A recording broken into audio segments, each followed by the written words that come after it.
আচ্ছা, তোমাদের কি মনে হয় নিজের যত্ন নেওয়া কতটা প্রয়োজন? নিজেরই যত্ন যদি না নিতে পারি তাহলে আমাদের আশেপাশে থাকা মানুষদের যত্ন আমরা কি করে নেব?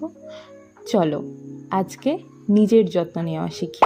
ফার্স্ট ফেশিয়াল রেজার লাগবে একটা, তারপরে লাগবে একটা জেল, যে কোনো জেল হতে পারে। আমার কাছে ছিল এই সেবো জেলটা, আমি তাই ইউজ করছি। তোমরা অ্যালোভেরা জেলও ইউজ করতে পারো।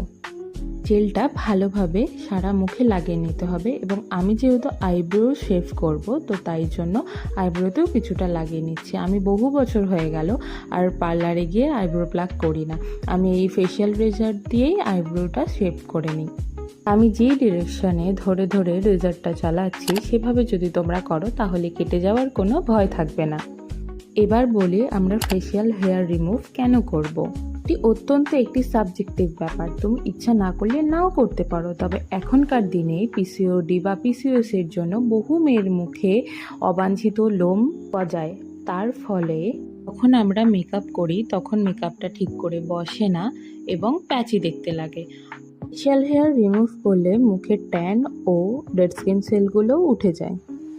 নাকের উপরেও দেখলাম বেশ ব্ল্যাকহেডস হয়েছে, তাই ব্ল্যাকহেডসগুলো তোলবার জন্য একটা ব্ল্যাকহেডস রিমুভাল প্যাচ লাগিয়ে নেব এবং 5 মিনিট রেখে সেটাকে তুলে ফেলবো।